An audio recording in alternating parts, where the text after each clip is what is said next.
Kang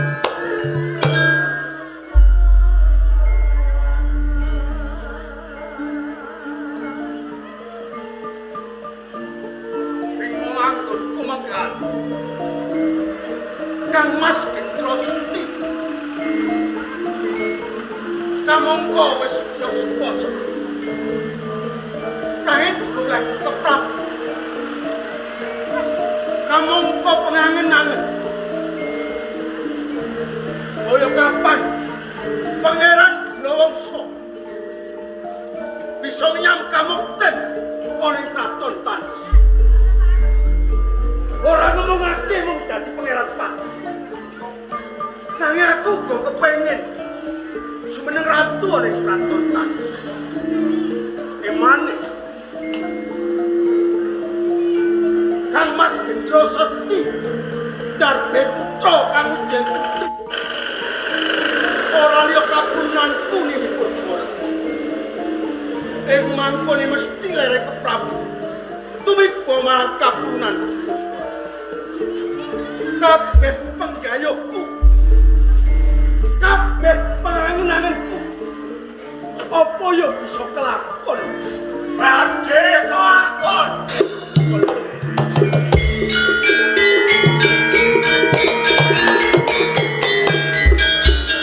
Paman Temenggung Pangrip kula aturaken iya Paman Pangrip dawuh timbalan dalem nggih katemben kemawon kula rasa nggih ewon di Paman Pangripka sumlatur nggih menawi saged kelampang tartamtu Paman Pangripka sampun mangertos sedaya pangunek-unek nggih kertas nggih namung saderengipun abdi dalem kula Tumenggung Arya Pangrika wujud atur langkung rumiyin sowan kula wonten dalem kapengeranan kula aturaken sukeming pangabekti kunjuk geger pan sukem dika kula tampi mungkin mawon jatuh di kula ingkang dipun nggih kepareng kula badhe kunjuk atur dumateng Resu Dalem sambung kalian pengangen-angen panjenengan awet kula mireng saking sanjawinipun Baluwarti bilih panjenengan menika kepengin dados ratu wonten kraton Tandus nggih menika napa lepat menawi kula gadhah pangangen boten lepat nek kepareng kula nyuwun dawuh nika kula aturi dawuh ingkang prasaja lho sejatosipun panjenengan niku sampun dipun paringi dawuh ingkang raka Prabu Gendro Sekti napa dereng pangiripin dawuh ingkang pundi kula ngrumaosi dereng nampi dawuh saking Kang Mas lho ae cetha panjenengan dereng dipun paringi dawuh niku pun cetha wela-wela ingkang raka Prabu Gendro Sekti niku banjide bansiladan panjenengan boten dipun anggep salah setunggalipun kadang nggih ngendikanipun Paman Pangrip nggih wonten dawuh ngersanipun Kang Mas Gendro nggih parandene kula boten diparingi dawuh lajeng dawuh ingkang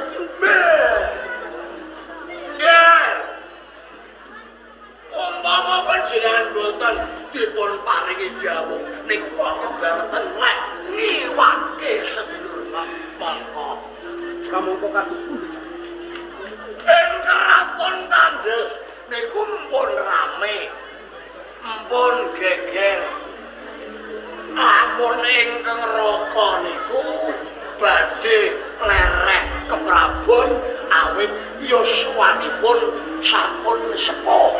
Gendro Sekti. Tembang roko badhe nenemaken praja. Menika ingkang kula rantos. Menika ingkang kula rantos. Lengseripun keprabuan wonten ing kraton Tandus. Nggih. Lengseripun Mas Prabu Gendro Sekti. Nggih.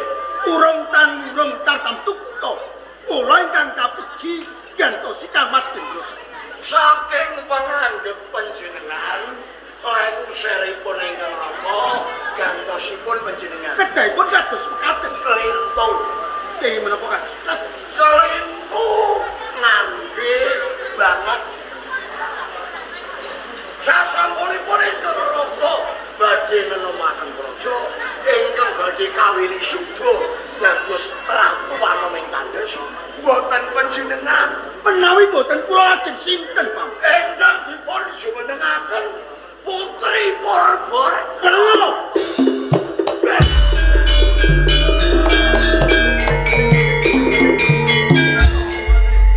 Boten iku pripun? Paman tumenggong pangrik. Nggih. Menika kahanan menika ingkang kula kuwatosaken. Sak menika sampun kedadosan. Ingkang kapuji badhe nglintir kawibawan Mas Gendro Sekti.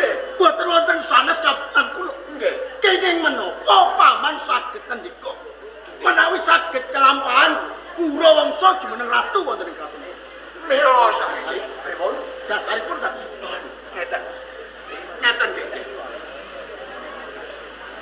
Oh sampun matur menawi panjenengan nguduraos apa bisa dadi ratu Tandus Kulawangsulan bisa. nah, pangen menika kula kedah ndika paring ngertos.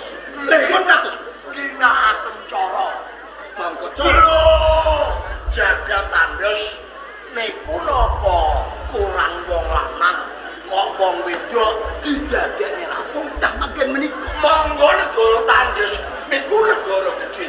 Lho nek diratonipun Borna.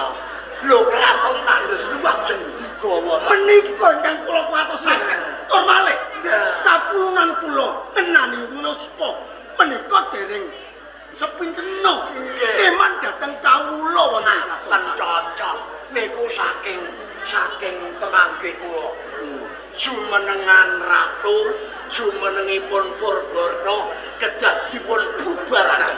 Kula nyuwun pitulunganipun paman panggung. Nggih. Kagemar kados pundi mamprih kula saged jumeneng ratu wonten ing Ngoten.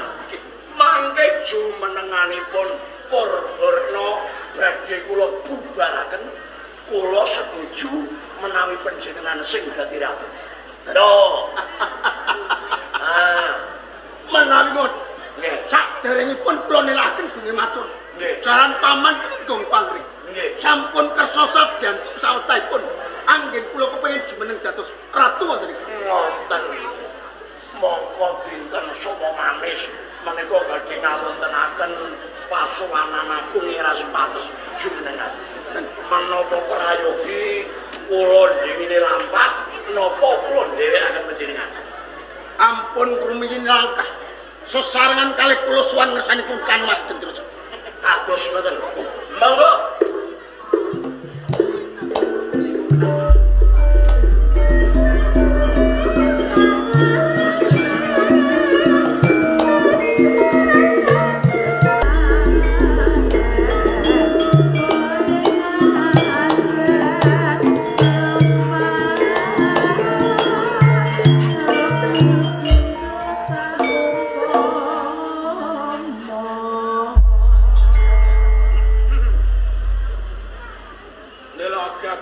Panuwun dene para saka guru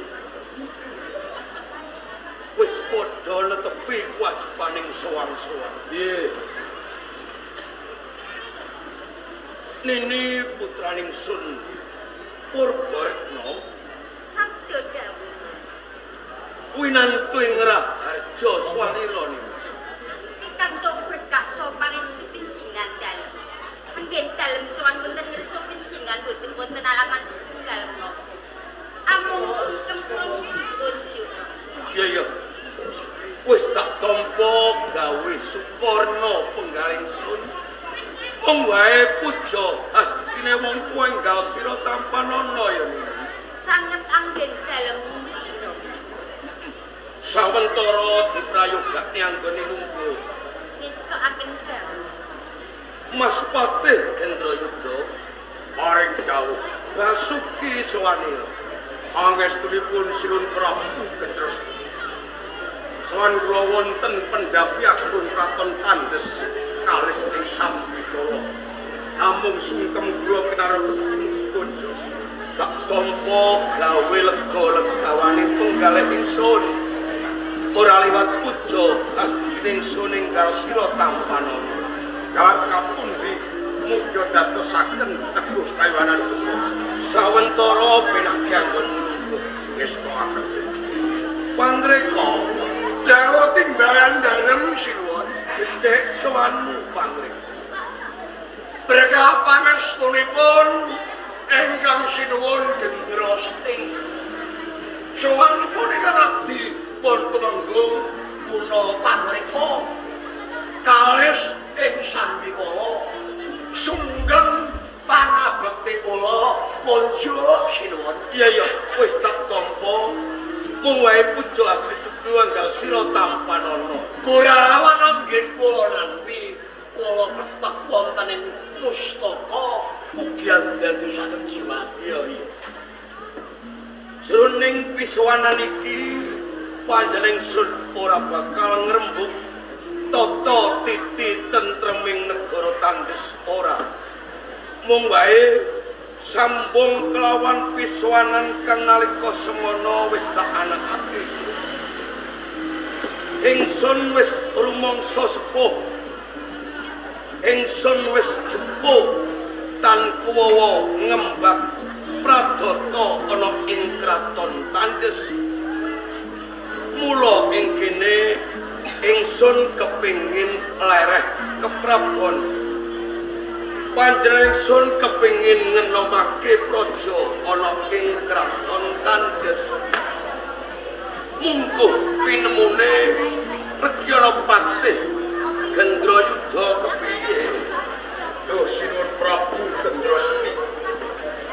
Wonten ketang yuswa sampun sepuh. Nanging kula nggadhahi kapitayan sedaya para kawula minggahipun para punggaling negari taksih setya tuhu dhumateng Sinuwun Prabu Gendra Sekti. Ora ketang nayaka tamtama lan kawula isih padha setya bukti ana ngarsaning ingsun. Nanging ingsun ngrumangsani yen to aku wis lalu ing yuswa. Jeneng wong tuwa kuwi samu barang sarwa sudha wiwit saka tenaga nalar lan sak liya-liyane. Mula kene pancen wis gembleng tekad ingsun kepingin ngenomake praja. Mungkuh pinemumu kepriye pangreka? Kepareng mujuk Sinuwun. Menawi ngarsa dalem ngrumaosi sampun yuswa sepuh. Enjuk ngarsa dalem badhe lereh saking damparing palu-walu wonten kraton Tandes. Ingkang abdi guna pangreka sarujuk matur nuwun. Awit menapa panjenengan sampun yuswa sepuh bener. Kula paripaosaken ngersa dalem menika sampun pikun. Menawi panjenengan dalem boten enggal lereh saking damparing keprabon, lajeng kados pundi sorakipun para nayaka praja ing kraton Tandes? Kae lho. Kraton Tandes negara kang gedhe. Negara sing kencar pindha kencana rupi. Lho, ratune kok sepuh. Menapa boten badhe tumpangsuh anggenipun ngobetaken negari? Bener apa kang dadi aturira dinakpa yen to panjenengan ingsun angah-angah dakah-dakah serakah kepengin angakahi bumi Tandes. Nggih. apa wakne Pati? Nanging nuwun sewu. Iya iya. Menawi panjenengan kabareng badhe lengser ke Prabon. Tegesipun badhe wonten calon ratu. Ora kelu. Lajeng sinten ingkang kaping? Lah, nggih. Bener kok Pati. Lajeng sinten gatine? Putraku mung sawiji, ora liya Purbarena. Mula ing kene panjenengan bakal jumenengake ratu kelawan Purbarena. Mula calone ora ana liya ya mung Purbarena. Njur kepriye manut wawasanmu Mas Patih Indrayuda? Sinuwun panguwas tunggal wonten kraton Tandres wonten astanipun Sinuwun Prabu Gendrosti. Sinten kemawon ingkang kapiji utawi kajenengan ratu wonten ing kraton Tandres. Saya ingkang kapiji menika putra piyambak menika sampun pas lan trep jalaran manut naluri para raton. Menika patutan Bapa Raja lan Ibu Pasutron ayo dan sanget. Kula instruksi sinuwun. Instruksi kepriye? No, Pangreka. Menawi to ingkang badhe kawin suda dados ratu wonten kraton Tandres. Ingkang putra putri Purbarena. Kula mboten setuju. Sliramu rasa rujo. Njur dasarmu apa? Dasar kula pun gamblang lan cetha wela-wela. Sinuwun ingkang putra menika wujudipun pawestri. Wanita. Kraton Tandres niku ingkang sampun kondhang kaluka. Lho menapa kirang setunggalipun kakung wonten ing kraton Tandres kok ingkang putra ingkang dipun jumenengaken ratu. Lah yen ora Purbarena njur sapa pamawasmu? Katuran pirsa sinuwun menawi to panjenengan kasupen ingkang kadang Pangeran Gurawangsa ingkang dipun jumenengaken ratu. Jaya Pangreka. Nggih, Apa ora kleru aturira? kenging napa? Yen to sliramu kuwi ngusulake kang supaya Gurawangsa kang jumeneng ratu anggenteni kalungganing Nggih, nggih sinuwun. kaya-kaya sliramu kuwi ngiyas kelawan putraning Purbarena. Mboten. Apa dupe Purbarena pimijil wanita? Aja ngiyas kelawan kabisaning wanita kaya ana tetembungan. Wanita lan priya ki wis ora ana bedane. Yen to ngadeg padha dhuwure, yen to lungguh kuwi padha cendheke. Lan meneh coba eling-elingen nalika ing ana negara gedhe kang aran Keling Kalingga. Sapa to ratu Keling Kalingga? Ora liya Putri Simah. Wujude wanita. Ewa semono uga bisa mranata kawula. Ora mung cukup Keling Kalingga. Mojopahit kae kraton sing gedhe. Bisa kencar-kencar gayuh kencana rupi. Kuwi ratune wanita ora liya kencana wungu Yosi Subasiti. Nuwun sewu sih. Kraton Tandres menika beda kalian kraton Keling Kalingga. Bener. Napa to sebabipun Keling Kalingga dipun ratoni salah setunggalipun wanita mengko saged wicaksana awit menapa? Ratu Simah menika pikataning midodari ingkang ejawantah ingkang kecondhokan wahyu nubuwati ngaji. Iya, menika sanes ingkang putra lho Sinuwun. Cukup yen to jeneng sira angusulake kelawan Gurawangsa kang supaya anggentane kalangganing sun. Nggih. Ingsun ora bakal maringake jalaran apa. Yen to aku jumenengake Gurawangsa minangka ratu teges panjenengan sun nyalai tatanan tandhes lumaku ngowahi adat lupiya silsilah para raton ana ing kraton tandhes pangwasa tunggal ana ing kraton tandhes ana ing astaning sun mula ing kene panjenengan arsa lereh keprabon antuting kelawan putri Purbarna Kinarya gumanti nata lungguh minangka Naradipa ratu ana ing kraton Kraton kula dapur ngemutaken menawi mboten diatur monggo cukup Regana Patih apa wis samapta gorampen kanggo jenengake kanggo Purbarna Sedaya kantun nggondaw Sri Prabu. yen pancen komono ingsun bakal amurwakani jumenengan ratu ana ing kraton Tandhes.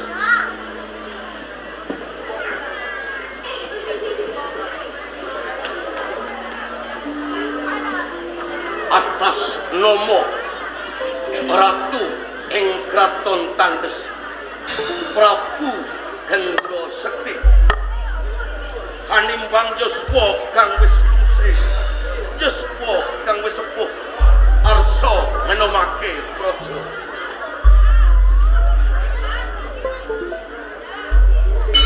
hanimbang saha amutusake uga anepake putri Purbarna Kinarya ratu ing kraton Tandhes.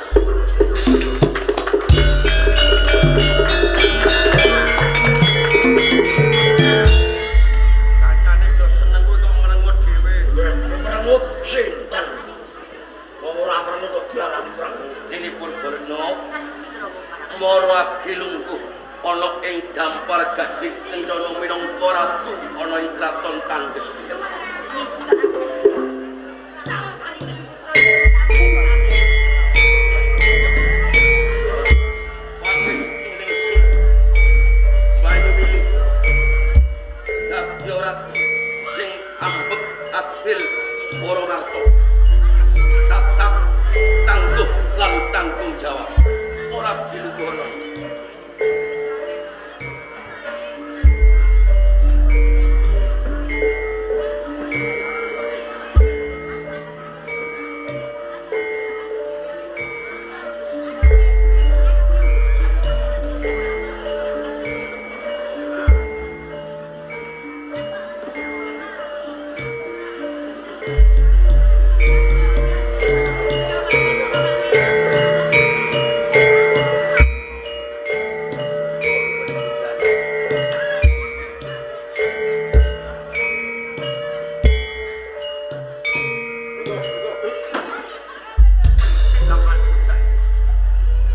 dumateng pencingan dalem Kanjeng Rama Gendhis. paring dawuh Sang Putri Paman Patih Gendroyo Mulih sang Sitara. lan sekabeh nayaka sentana lan sekabeh kawula kraton Tandhes. Dene penjenengan kuwi jumeneng ratu kamlungguhi dampar maison dalu ana ing kraton Tandhes. Penjenengan arsa tambah gelar Juwita Ratu Purbarna. Suwita Gusti Ratu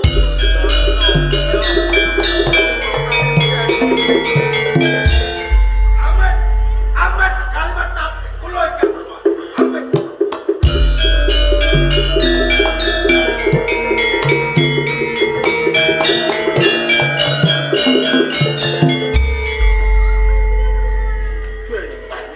Yayi Pangeran Burawangsa Kang Mas Gendra Sekti paring kok ora ndatswanira Kang pangapunten tasih wonten pakaryan ingkang parikedah kula ram. Mung kemawon sak sowan kula sungkem pangabektinipun. iya wis tak tampa gawe bombong Sukarna jroning penggale wong tuwa mung wae puja astutine wong tuwa lumutura marang jeneng sira Yayi Tan nggih sanget anggen kula nampi anambahi daya kegiatan pun kadang kula. kaya ngono Kang Mas Gendra Sekti Yayi Burawangsa saderengipun kula lumebet wonten ing kraton Tandhes. Wonten kahanan ingkang elok pisan.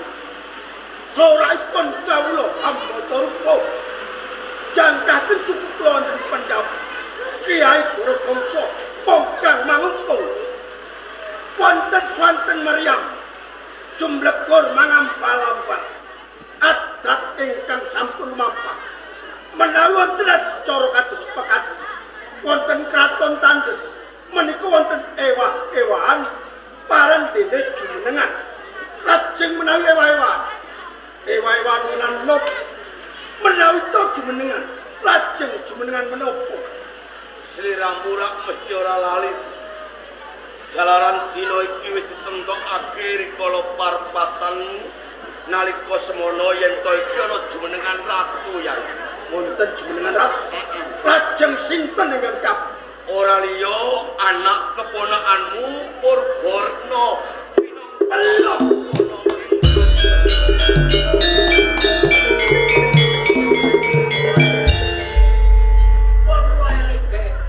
pangapunten Kang Mas Gendro Sekti napa anggenipun misuto kapulunan kula Purbor kapiji pinangka ratu wonten ing kraton Tandes menika sampun dipun penggalih saha pikantuk pangestunipun saka guru wonten ing kraton Tandes kanthi weninging cipta saha kebak ing tetimbangan tibane pitung ya mung Purborno kang wenang jumeneng ratu ana ing kraton Tandes lan nek yayi lan uga wis disarujuki dening para saka guru Nayaka Sentana lan kawula ana ing kraton Tandes sampun dipun sarju sedaya bener napa leres kados Paman Pati menawi sapangertosan kula boten sedaya saka guru lan punggawa wonten ing kraton Tandes ingkang sarujuk tasih wonten ingkang boten sarujuk dir sapa sing ora sarujuk ingkang boten sarujuk kula piyambak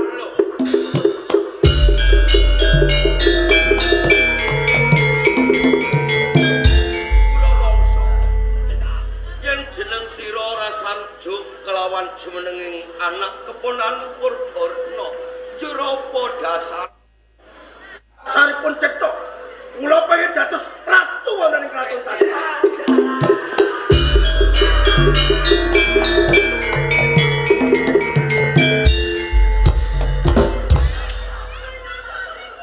aku kok gegeten aku kowe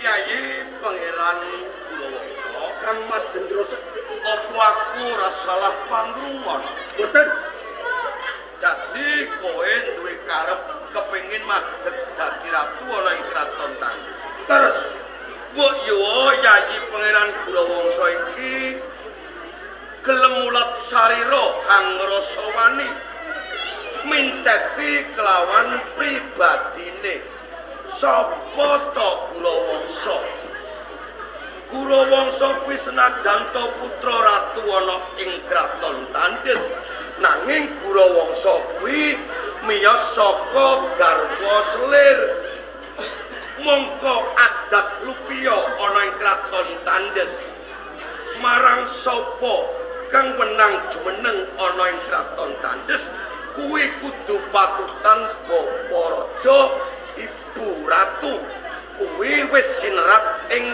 pararaton Sarasilah wis ngandhake keng kaya ngono ya oh dados menika pawadanipun Kang Mas Gendro iya Pangeran Gurawangsa kedah mawas sinten to Gurawangsa bener saderengipun kula paring pawangsa kula pengen mitrang kali Kang Mas Gendro takon apa Sirisilah Pararat menika ingkang damel sinten Sarasilah kuwi sing gawe ya menungsa nah menawi ingkang damel manungsa saged kemawon dipun ewahi tur malih Pangeran Gurawangsa najan patutan garwa selit nanging sak propiranipun kula gindar ben hak waris wonten ing kraton Tandes ora kleru aturmu kowe pancen duwe hak waris nanging yen to kowe kepengin lungguh dadi ratu teges kowe nyalahi pararaton kowe nyalahi Sarasilah ana ing kraton Tandes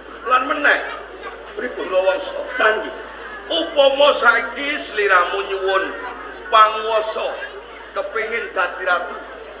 Salah yen to kowe nyuwun kelawan pun Kakang. Lajeng Jalan apa?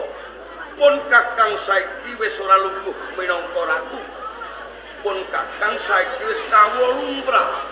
Yen kowe kepingin jaluk, kepingin dadi ratu, aja nyuwun kelawan pun Kakang, nyuwuna kelawan ratu ana ing tandes ora liya Sang Dita Putri Purbaretna. oh mekaten nggih matur nuwun. Nini Purbaretna kapuran pungan. Paman Ora bakal tak baleni maneh. Pun paman ngepenake palungguhan ratu kon ratu.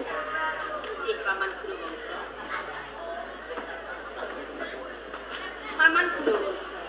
Nini Purbaretna Gampil atis ngaten nindika pensingan badhe dampar paisondan wonten kraton Tandus. Paman yen kawula jumeneng dados ratu wonten kraton Tandus. Dipun sengkuyung dipun sarujuki saka wonten kraton Tandus. Nayaka Sentana lan sedaya kawula wonten kraton Tandus. Tur malih panguwas ratu wonten Krandis sakmenika sampun dados lan sampun dados panguwas dalem. Sinten kemawon paman? Boten mawas menika kawula wonten kraton Tandis. Ingkang badhe okak palenggan kraton Tandis. Tur melih ingkang boten sarujuk. Panjenenganku jumeneng dadi ratu.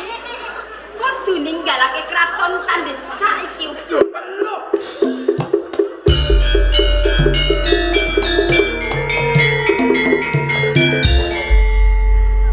Nini Purbaretna Paman Guruwangsa. sakwise Nini Purbaretna kajumenengake dadi ratu ana ing kraton Tandus. Pinangka panguwasa tunggal ana ing kraton Tandus. Sakwise di panguwasa njur kumawaca. Hei, Purbaretna lan Kang Mas Gendros. Kepiye? Palungguhan ratu ing kraton Tandus. Yen ora julengke karo Pangeran Guruwangsa. Tandus tak gawe geger.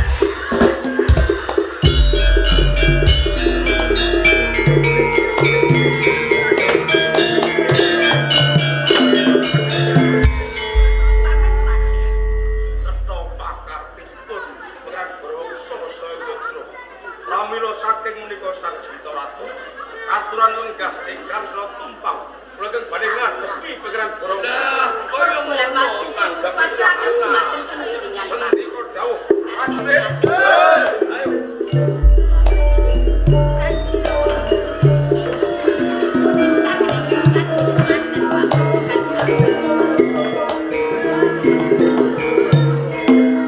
Mula ing ngarep Rama wis paring dawuh.